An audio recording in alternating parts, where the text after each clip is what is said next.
태양에 의해 자줏빛으로 물드는 이곳의 빽빽한 덩굴 사이에서는 아프리카에서 가장 능숙한 육식동물로 간주되는 표범을 찾을 수 있습니다.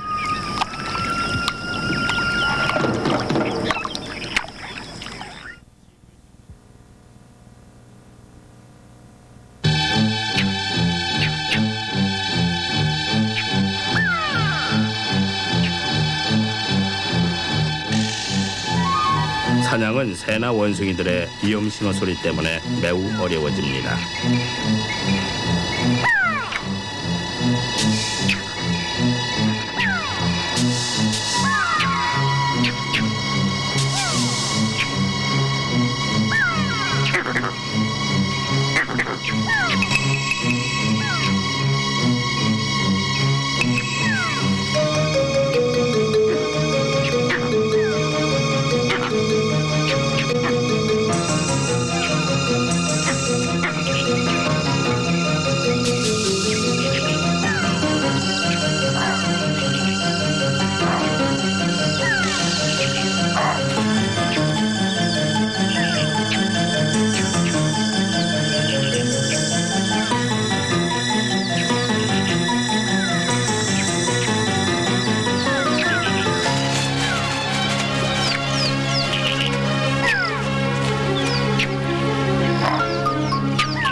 육식동물들은 사냥할 때 많은 에너지를 소비합니다.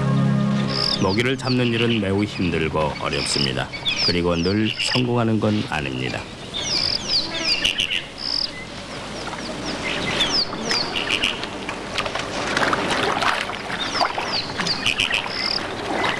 이제 전문 사냥꾼 앞에 적당한 먹이가 모습을 나타냈습니다. 어린 홍멧돼지입니다.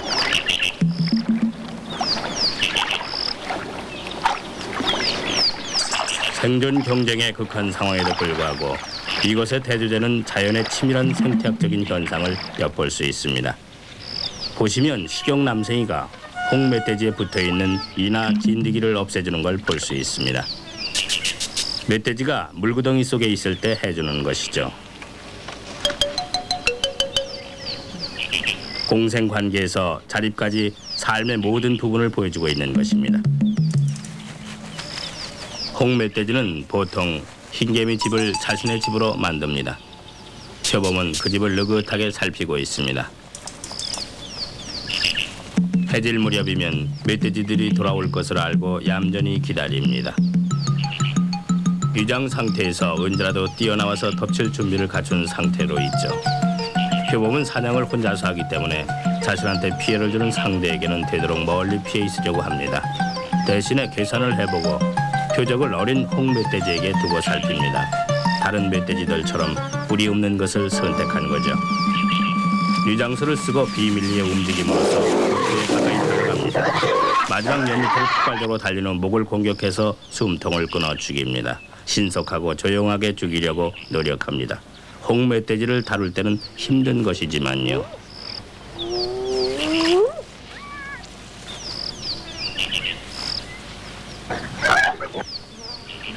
그러는 데엔 이유가 있습니다. 소란을 피우면 다른 육식 동물들이 몰려들기 때문입니다. 그래서 죽이고 나서도 긴장한 채 귀를 기울입니다. 육식 동물은 가지는 자를 의미합니다. 가지는 것은 바로 표범이 문자 그대로 하는 행동이죠.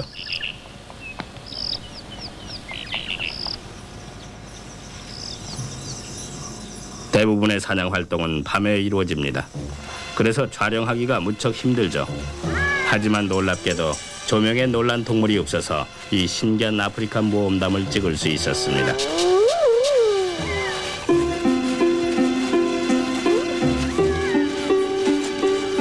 표범이 자신의 먹이를 들고 다니는 놀라운 능력은 육식 동물로서의 그들의 성공을 입증해주는 것입니다. 그들의 유연성과 적응 능력을 가늠하게 해줍니다. 자극의 원동력은 그들의 사업적 태도에 있습니다. 이들이 나무를 오를 수 있는 능력은 다른 육식 동물과의 불필요한 접촉을 피할 수 있게 해주는 것입니다. 본능적이고 실용적인 행동이죠. 나무를 못 오르는 하이에나는 실망만을 안게 됩니다. 나무의 높은 곳에 표범의 말쑥한 자태가 보일 뿐입니다. 그 아래에 있는 하이에나는 찌꺼기라도 기대할 수밖에 없습니다. 해야 될 일은 꼭 해내고 표범은 그 일을 아주 멋지게 해냅니다. 표범들은 자신들보다 무거운 것을 들고 다닐 수 있습니다.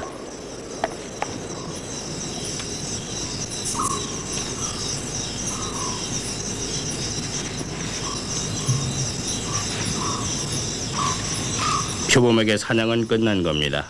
먹이도 안전하니 이제 편안한 거죠.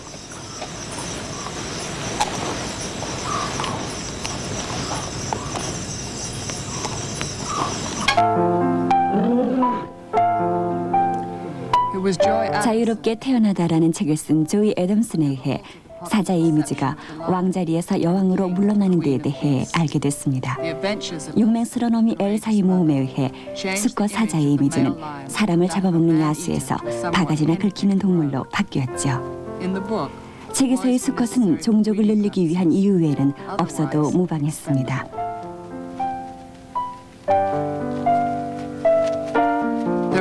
그들의 힘과 숫자, 가족 구성원의 구조는 고양이과에선 특이해 여러 면에서 생존의 확률을 높입니다. 동족 번식을 하는 치타와는 달리 수컷 새끼는 크자마자 유전적인 피해를 입힐세라 쫓겨나게 됩니다.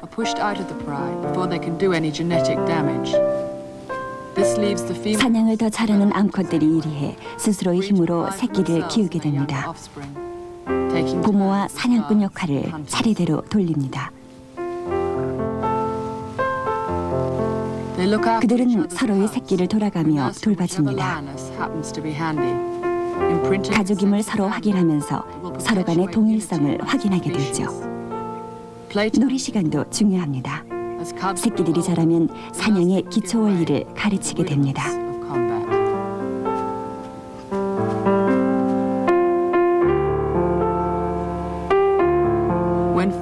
식량이 풍부하고 강우량이 적당할 때면 안전함을 느끼는 사자떼는 마치 작고 평화로운 왕조를 연상시킵니다.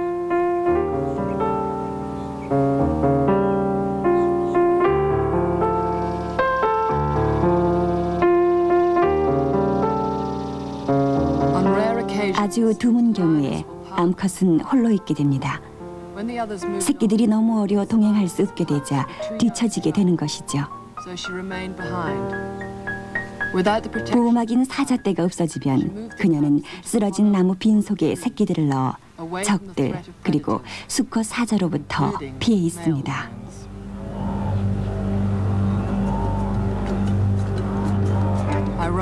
아이러니컬하게도 바로 전에 다른 암사자와 대항했던 버팔러들이 이제 떼지어 그들을 괴롭힙니다.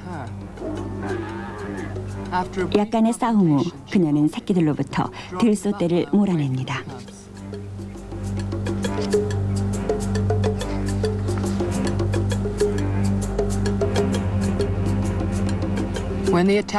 공격자들이 없어지자 그녀는 새끼들을 늪지에 데려갑니다. 그곳은 완전히 안전한 곳이죠. 당분간 그들의 식량이 있고 머물러야 되는 곳입니다.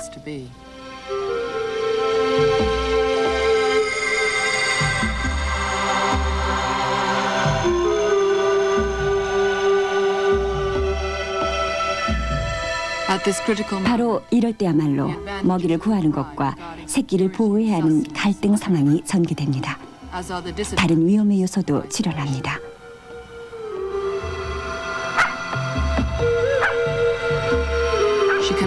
새끼를 보호하는 동시에 먹이를 구할 수는 없죠. 먹이를 구하기로 결심하는군요. 땅에는 척박하게 느껴지는 모든 동물이 남쪽으로 이동한 후입니다.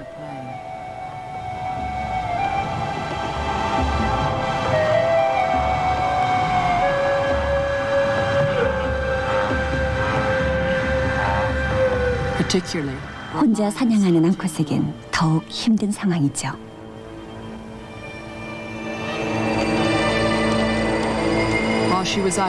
마하라에서 사냥 도중 근처에 수컷이 새끼를 죽입니다. 이 부모 사자는 짝이 없었고 돌봐야 할 새끼들이 없어지자 그녀는 짝을 찾아 나섭니다. 물론 이게 수컷의 의도였죠.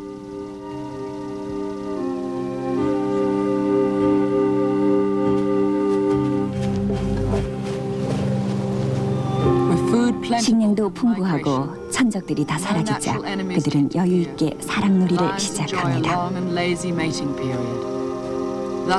수정이 이루어지는 게 확인되자 이들은 타산을 기대할 것입니다. 동료의 표범이나 치타보다 새끼 수가 많죠.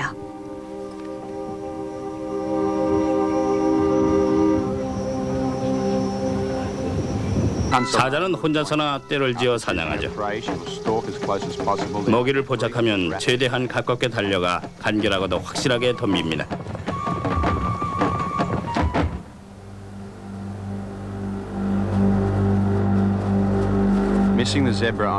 솔로로 활동하다 실패를 본 암컷은 친구들과 합작해서 좀 더 군침 나는 먹이를 잡기로 했습니다. 큰 들소를 공격함에 있어 이들은 침착함을 보입니다.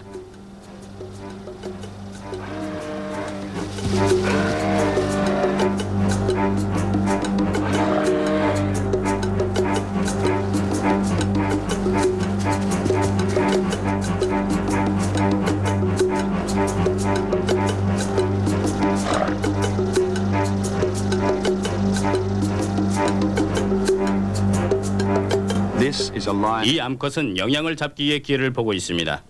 영양들은 마치 사자들의 생존을 위해 있는 것 같았습니다. 인간의 문명은 최근의 동물 생태계에서 아주 위협적인 존재가 되어왔습니다. 수요가 줄자 동족 번식을 하지 않던 동물들도 서로 교미를 하게 되는데 과학자들은 이런 현상을 위험하다고 합니다. 치타는 사자보다 작고 힘도 적기에 사자보다는 결과적으로 먹이망이 적습니다. 표범은 기술 면에서 뛰어나고 인간에 대한 적응력도 더 크고 나무에 오르기도 능숙합니다. 치타는 그에 비해 보잘것없어 보입니다. 작은 체구에다 무기라고 볼 수 없는 발톱 때문에 나무 오르기도 사냥에도 약합니다.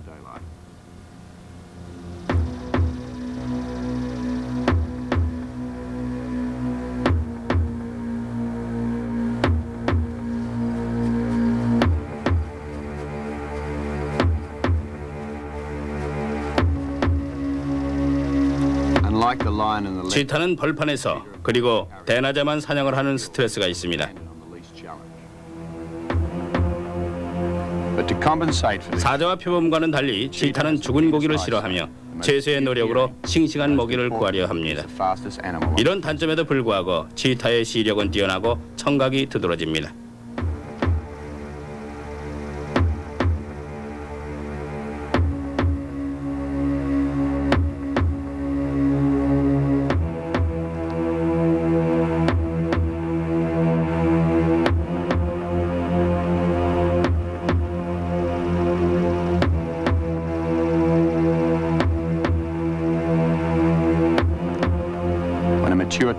가장 중요한 것은 최고의 속도를 자랑한다는 점입니다. 먹이가 포위망에 들어오자 드디어 경기가 시작됩니다. 기회를 놓치면 경기 끝입니다.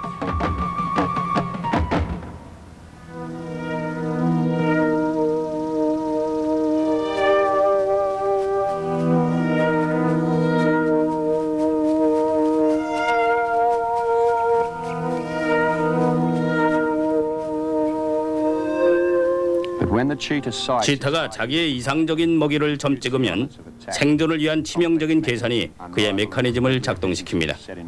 작은 머리와 콧구멍이 목표 지점을 향한 꼭지점이 되고 이미 작동된 다리는 낮은 자세를 취하며 달려갑니다. 발톱은 가동력을 위한 스파이크가 되고 꼬리는 작은 방향 전환의 기수 역할을 하게 됩니다. Claws become as sprint as spikes, while the long, heavy tail serves as a rudder, countering the inertia of its slashing turns.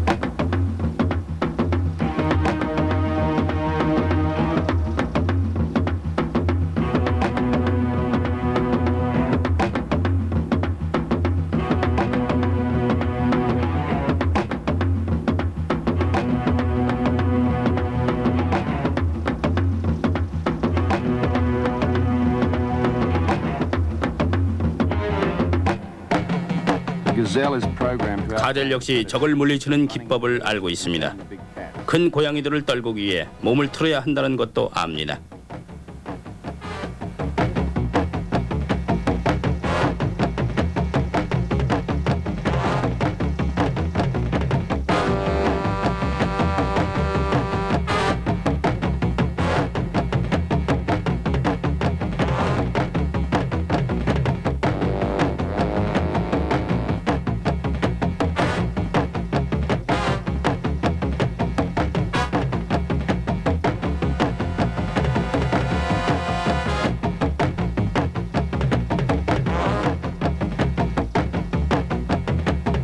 By design, only the weak 결과는 뻔합니다. strengthening 힘이 우선순위이죠.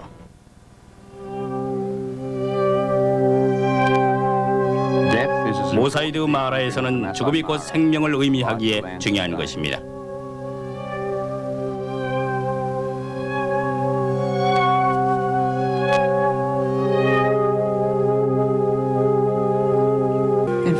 사실 때론 사자들이 표범을 따라와 손쉽게 먹이를 잡기도 합니다.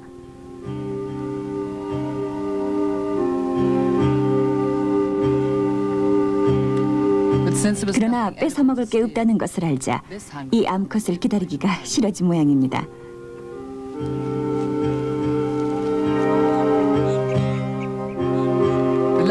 표범은 나무를 오르지 못하는 동물에겐 협박을 못 느낍니다. 이제 표범은 나무 위에서 아무 방해자가 없을 때까지 느긋이 쉴 것입니다. 그러자 먹이를 잡은 표범은 울창한 나무 속에서 먹이를 끌고 와 안전하게 뜯어먹기 시작합니다. 자연은 항상 예상 불가능합니다. 암컷이 건강한 수컷 새끼 3마리를 몰고 왔습니다.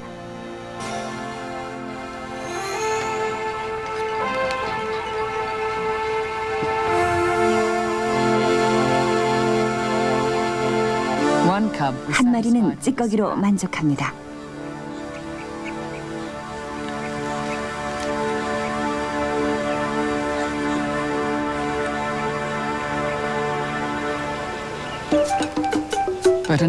한 마리가 배고픔을 참지 못해 큰 먹이를 잡으러 올라가려 합니다.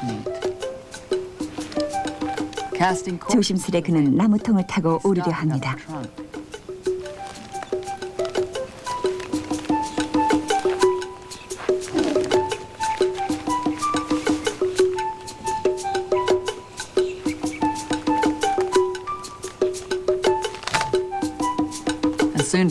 그는 곧이어 가시나무를 타는 것을, 어린 사자와 큰 표범의 적수가 못 된다는 것을 어렵사리 깨닫게 됩니다.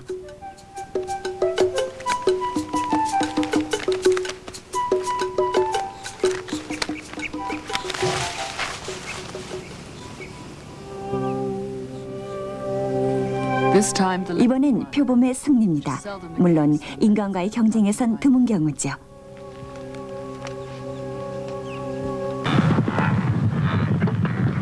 모사이드 마라의 겨울 초원은 고갈되어 가고 있습니다. 그래서 소떼들이 사란개티로 연중 이동을 하기 시작합니다. 그러기 위해서는 물살이 센 마라강을 건너야 합니다. 따라오지 못하는 동물들은 험한 천적이 도맡아 처리하게 됩니다.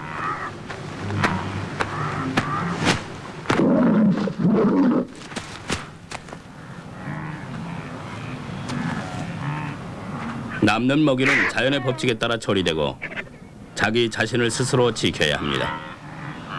영양들과 얼룩말이 마라강 기슭에 서서히 모이자 독수리떼와 메부리떼는 자기 몫을 기다리는 눈치입니다.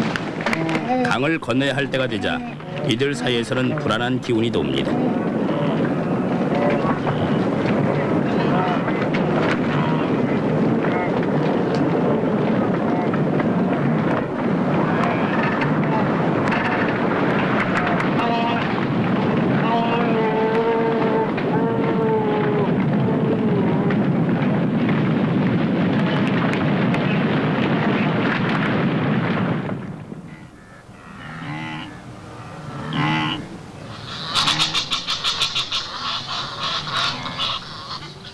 보이지 않는 위험의 신호와 악어떼를 경고하는 이집트산 오리의 울음을 무시한 채 건너기 시작합니다.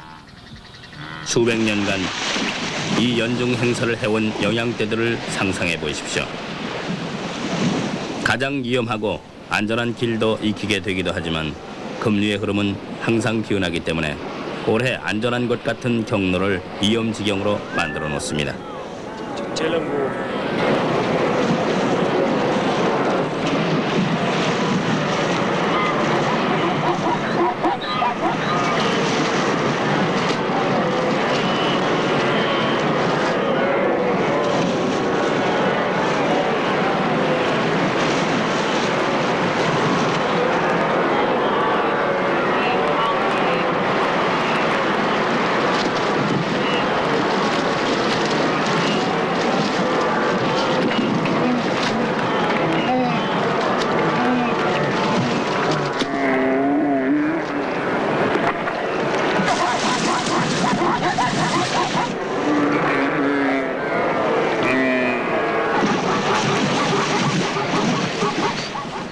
(60, 70살) 먹은 악어는 이 떼가 강을 건너는 것을 수차례 보았기 때문에 언제 자신들이 약해진 영양과 얼룩말을 공격해야 되는지를 압니다. 날카로운 이빨로 살며시 다가가 이 불운한 영양을 물어버립니다.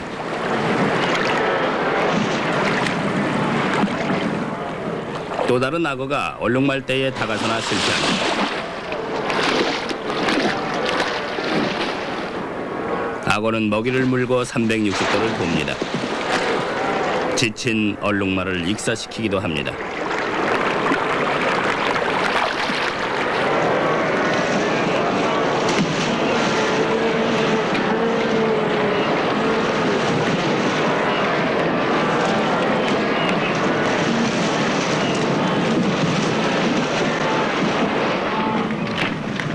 마침내 안전한 진흙길로 들어서게 됩니다.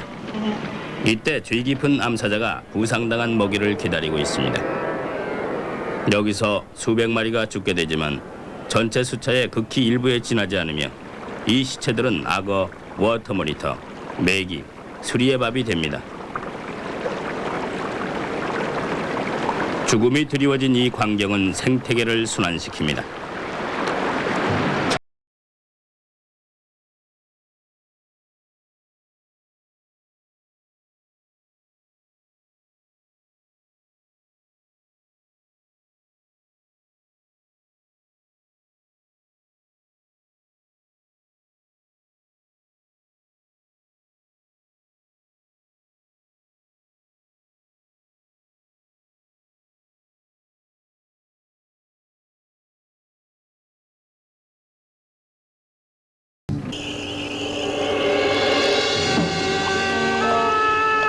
밤이 어두워지자 야행성 동물들이 등장합니다.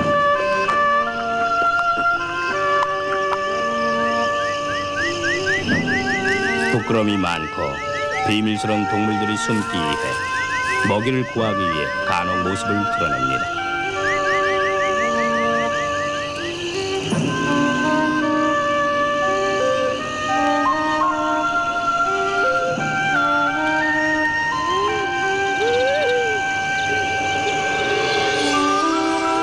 어떤 이들에겐 비극의 밤이 되겠죠.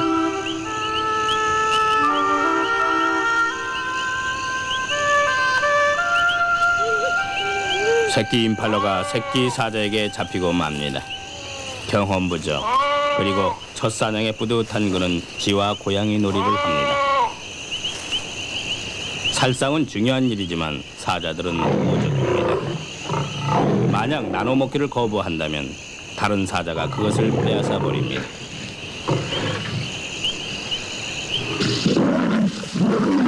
사자의 자랑은 힘이고 힘 자랑하면 사자죠.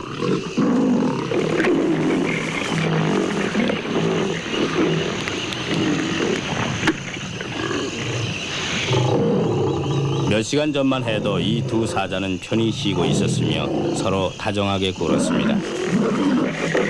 이번엔 하이에나가 울음소리로 암사자를 숫자로 이어패 쫓아냅니다. 끝까지 보고 싶지 않은 장면입니다.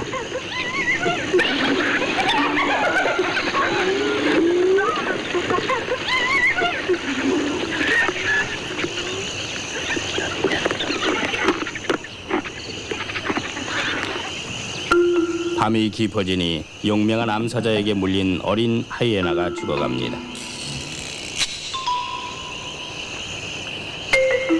야행성의 표범은 다른 경쟁자들에게 먹이를 빼앗기지 않는 법을 알고 있습니다. 먹이를 나무 위로 끌고 올라가 편안한 마음으로 식사를 합니다.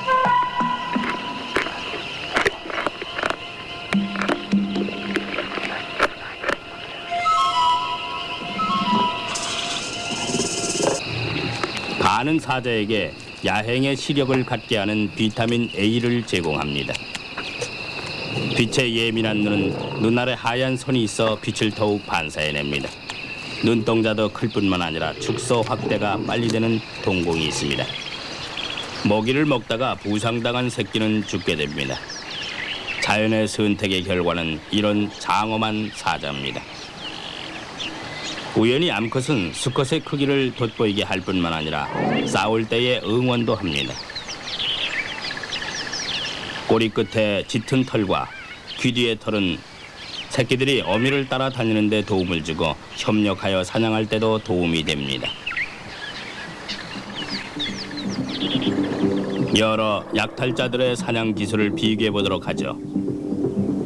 치타는 엄청난 속도로 먹이를 때려잡을 수 있는 넓은 초원을 선호합니다.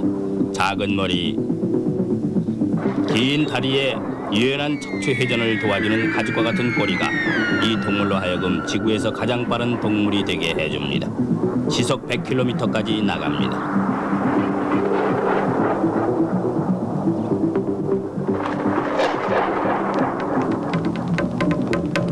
속도로 사냥을 하는 또 다른 동물은 케이프 들개입니다. 먹이가 지칠 때까지 따라다니는 정력이 대단합니다. 기목을 사용합니다. 어미 개가 암컷을 방해하는 동안 새끼들은 송아지를 잡습니다.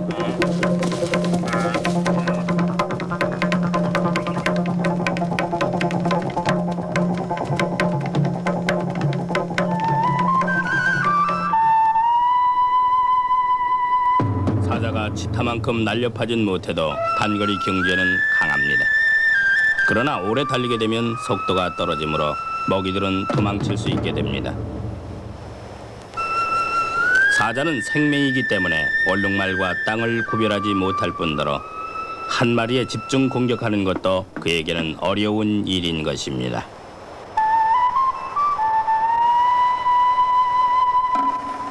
단거리에만 강하기 때문에 그들은 갑작스런 공격을 해야죠. 우두들의 흰 꼬리는 위험을 경고하기도 하고 서로를 용이하게 뒤쫓게 합니다.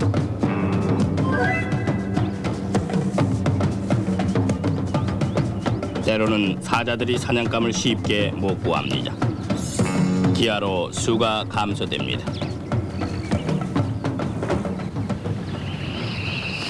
어린 사자들은 장난을 무척 좋아하며 서로 장난을 치며 생긴 근육이 나중에 사냥과 싸움을 할 때 쓰이는 근력을 만들어줍니다. 우두머리 수컷에게 힘을 못 당해내면 결국 다른 수컷들도 굴복하고 맙니다. 사자는 다양한 먹잇감을 사냥하는 기회주의자입니다. 무엇도 모르는 다이크 한 마리가 걸려들었습니다. 그들은 나무에다 자기 발톱을 갈죠.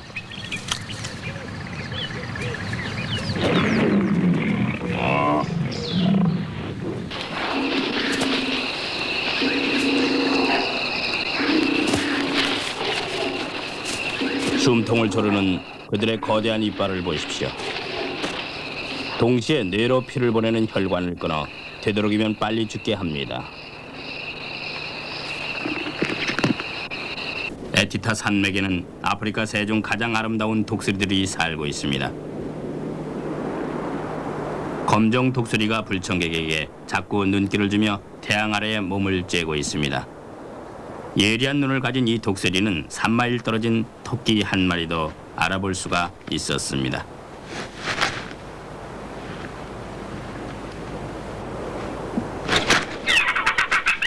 하이렉스는 위험을 느낍니다. 그러나 독수리는 이미 먹잇감을 점찍었습니다.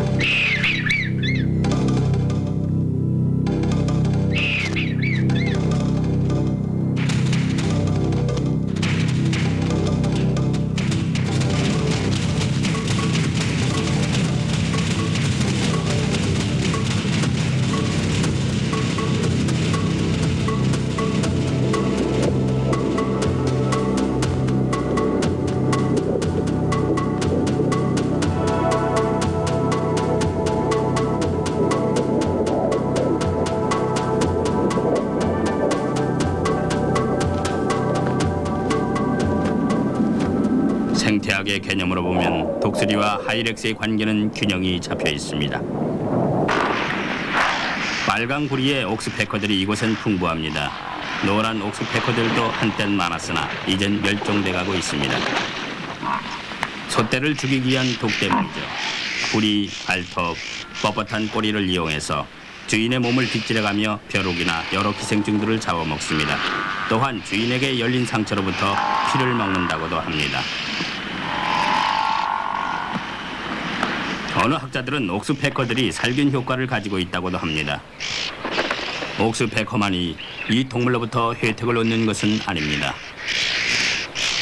이 포크꼬리 드랑고가 코뿔소가 있는 풀밭에 곤충을 방해할 것을 기다리며 따라다닙니다.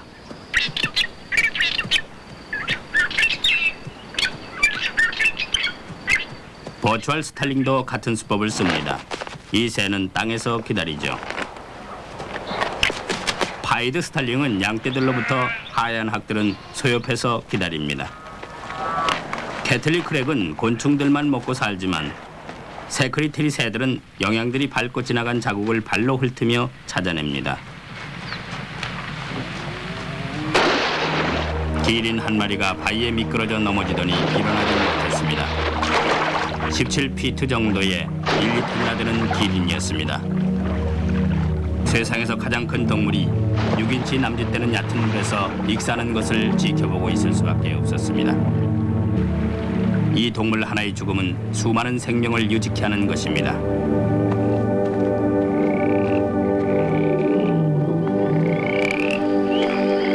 그날 밤 악어들의 소나기에서 사자들이 기린의 몸을 강가로 끌어냈습니다. 비시 독수리가 무언가 얻어 걸릴 게 있나 싶어 조사에 착수합니다. 어린 새끼가 수컷에게 덤벼들다가 흠줄이 났습니다.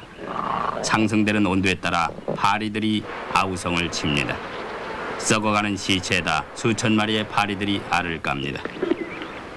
구더기들이 와서 소화액을 부어 살을 녹여 빨아먹습니다.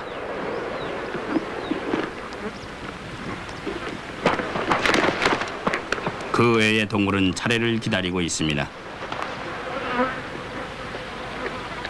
순서대로 사자들은 포식한 후 그늘로 가서 소화를 시키며 쉴 것입니다.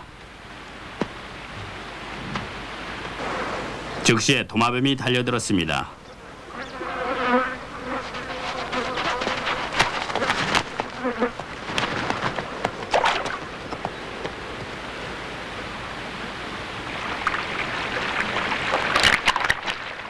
마라톤 학은 먹이를 꼭 씻어 먹습니다. 버추얼 스탈링과 해머크랙은 몫을 챙깁니다. 사자들의 식사 후 수천 개의 작은 구더기가 남아있어 그것은 새와 물고기의 먹이가 됩니다. 파이드 웨크테일도 다가옵니다. 수백 종의 동물이 파티를 즐깁니다. 메더게스카 장어가 식사를 합니다.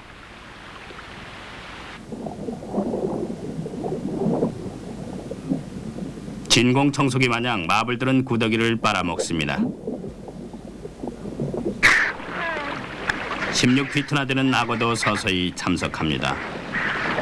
매들은 무심코 그에게 상석을 내줍니다.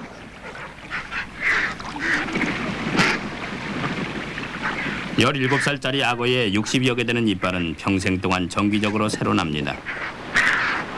그의 입은 사실 두개골의 연장이므로 그는 이빨을 이용해 씹지는 못합니다. 그는 물속에서 먹이를 부드럽게 한 후 삼켜버립니다.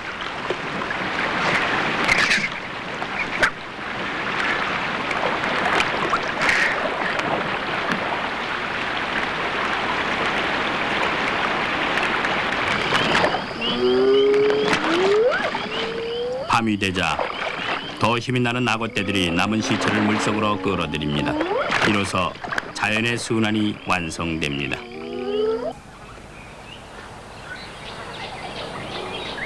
어미가 강가에서 사자떼에게 먹이고 있을 무렵 새끼도 잡힙니다. 언덕 위에서 사자들이 식사를 시작하려 하자 매들이 달려듭니다.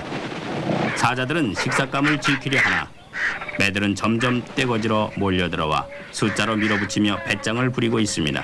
사자들이 후퇴합니다.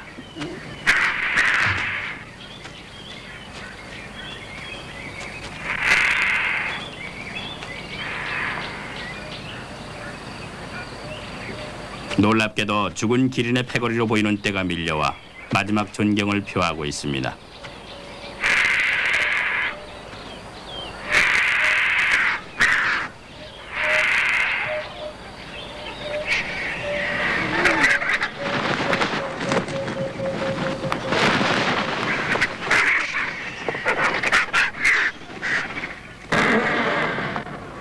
큰 부리를 가진 이들은 큰 먹잇감에서 작은 사냥감까지 다양한 식사를 즐길 수 있도록 해줍니다.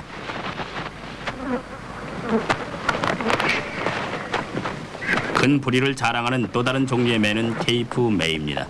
멸종위기에 처해 있습니다. 하얀 등매는 가늘고 긴 그리고 털이 없는 목이 있어 먹이 깊숙이 팀수할 수 있는 능력이 있습니다. 그는 6피트 넓이의 날개로 자기 몫을 표시하는 몸짓을 합니다.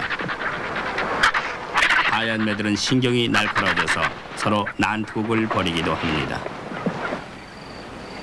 몸집이 작은 후드매는 부리가 약한 편이기에 찌꺼기로 만족해야만 합니다.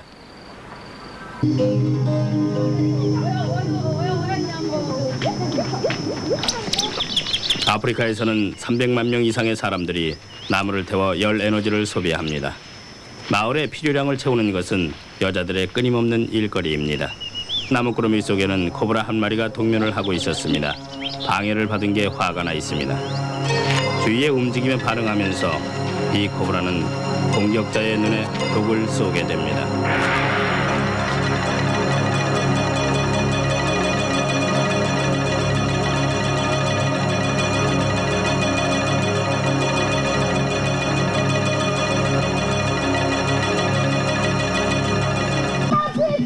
뱀은 가장 최근에 먹은 먹이를 되뇌므로써 몸무게를 가볍게 하여 달아납니다. 엔젤리나와 엘레타는 그들의 전통적 직감과 지식에 의존하여 사태를 해결합니다. 엔젤리나는 노달리나의 손을 묶어 눈 비비는 것을 방지하고 모유를 사용하여 독을 중성화시킵니다. 그동안 엘레타는 강둑으로 달려가 땅을 파나 물이 안 나오자 아루타 나무 뿌리를 잘라 그 즙을 물 대용으로 갖고 옵니다. 로달리나의 눈을 세척하여 독을 제거할 만큼의 양을 구해옵니다.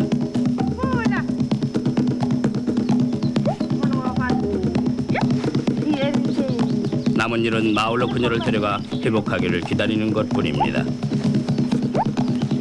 이들 여성들의 대단한 지식, 빠른 머리 회전, 스스로를 돌볼 줄 아는 능력이 비극을 방전했습니다.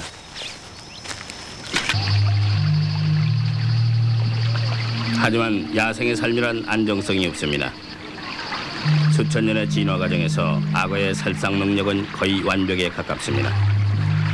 머리의 일부분만을 물 위에 살짝 띄움으로써 시각, 청각, 후각의 감각이 제 기능을 발휘합니다. 공격 시에는 괴력의 발과 긴 꼬리가 굉장한 속도로 나아갑니다. 그러나 악어의 인내와 교활함은 그의 특성 중 가장 악랄한 것일 수도 있습니다.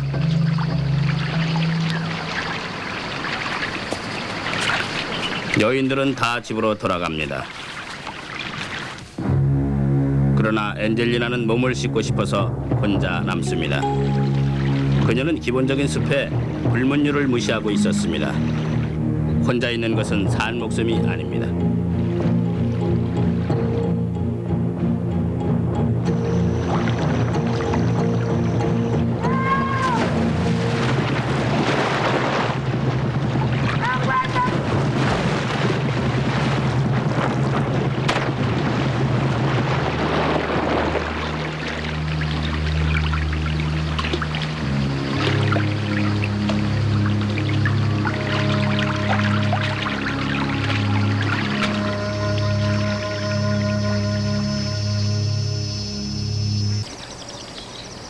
의 숲에는 푸샷꽃이 만발하여 달콤한 꿀 때문에 원숭이들이 많이 몰려듭니다.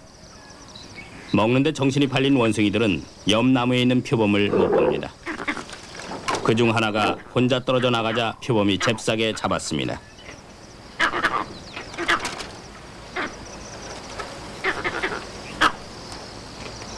하지만 경험이 없는 표범은 목 뒤를 물었습니다. 치아는 심한 상처를 낼 만큼도 길지 못합니다.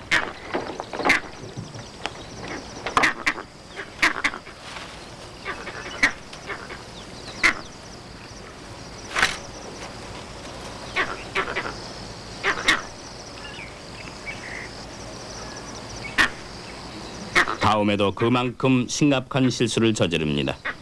갖고 있던 힘을 뺐기 때문에 원숭이가 도망을 치게 됩니다. 수컷의 자존심에 타격이 큽니다. 그러면서 표범은 잊지 못할 수업을 배우게 됩니다.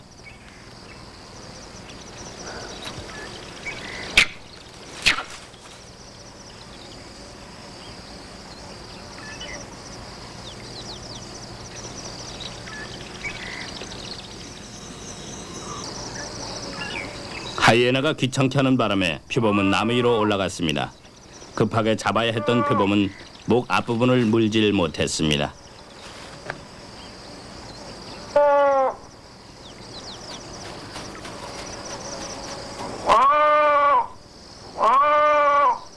임팔러의 계속되는 울음소리가 더 많은 하이에나를 불러들이게 됩니다. 민첩성과 나무타기 기술 덕분에 오랫동안 경쟁 관계에 있던 하이에나를 또 한 번 물리치게 되는 계기가 됩니다.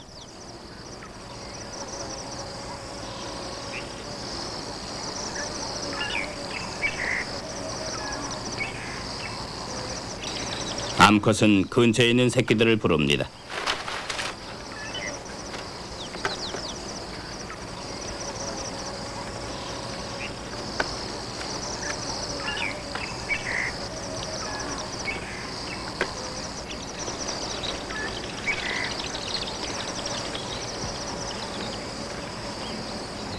수컷은 죽어있는 임팔러를 다시 한번 죽입니다. 그 다음엔 위치를 한번 바꿉니다.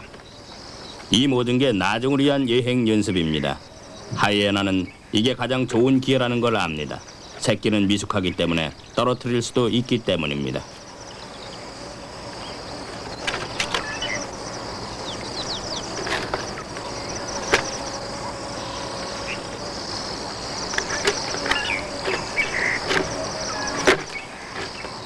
하지만 혼란스러워하는 하이에나들은 또 운이 나쁩니다.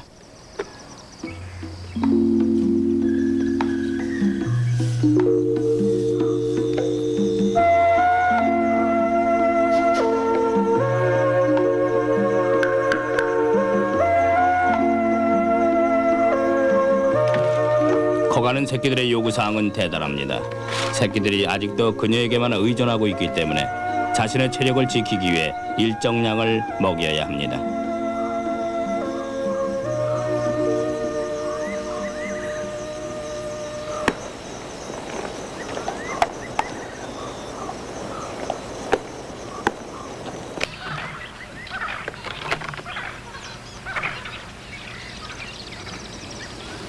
며칠 동안 계속해서 먹기 때문에 표범들은 그 고기 속의 기생충에 감염될 위험이 큽니다. 구더기를 물어내서라도 서로를 깨끗하게 핥아줍니다.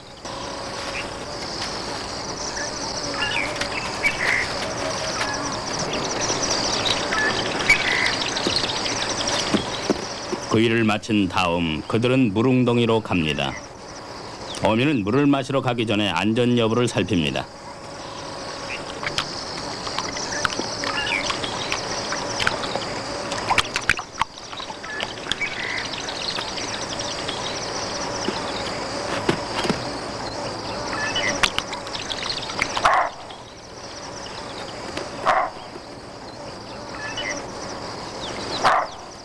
암사자입니다. 고기 냄새를 맡은 암사자가 그곳으로 가는 겁니다. 표범만큼 민첩하지는 못하지만 먹이를 훔치기 위해서는 30피트까지 올라갈 수 있습니다.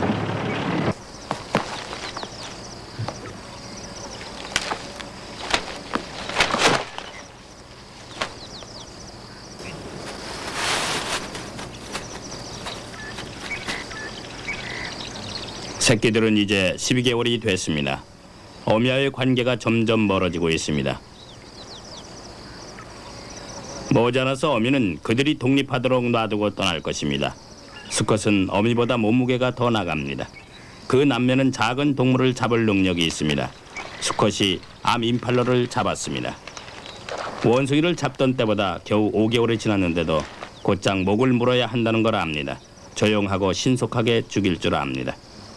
새끼들한테 매어있던 어미는 호르몬 작용에 의해 수컷의 소리를 듣고는 자기 구역에다 꼬리 밑에서 나오는 액체를 뿌리고 다닙니다.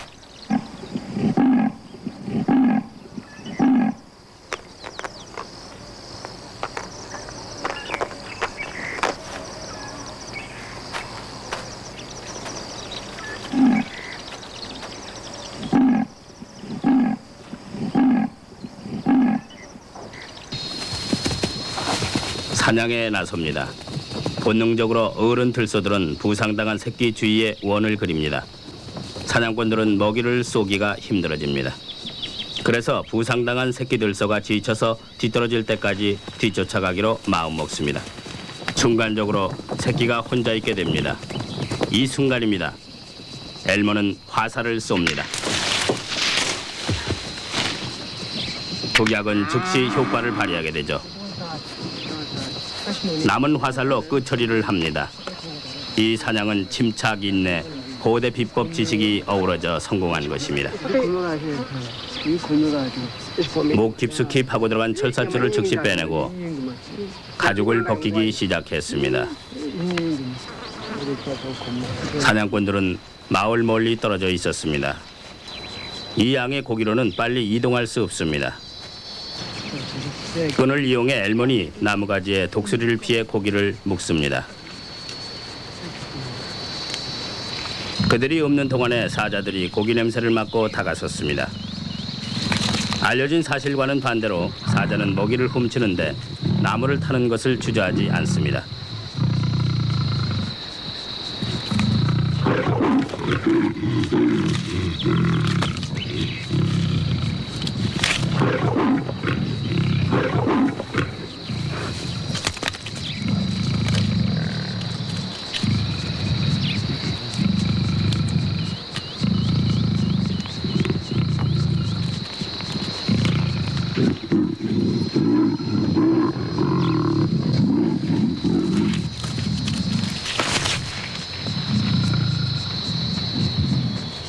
긴 여행 후 숨겨진 고기가 있는 장소에 도달합니다.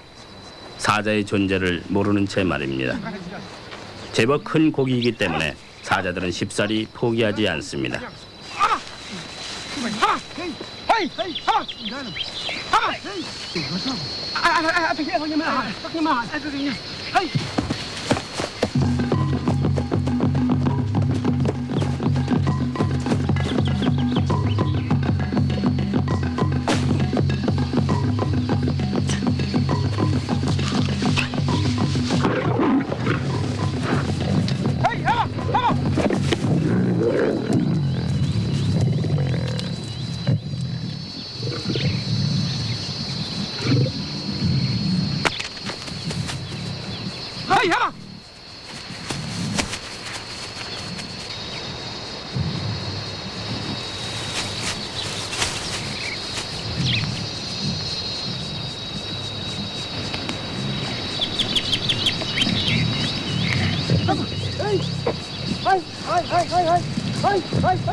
이것이 자연의 모습입니다.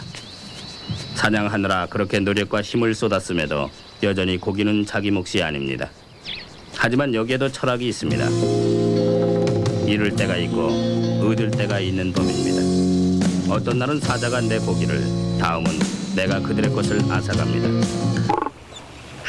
Beauty lives within the heart and speaks with gentle eyes. Knows there's nothing it can't change if only beauty tries. But cruelty and bitter thoughts that gamble with men's souls, all to gain a tarnished coin that crush the broken rose. The beast is just the common line, the fashion of the day, to take advantage of the weak, to compromise the way. Take my hand and climb with me. We'll see what we might see. And when you leave, you'll still be here.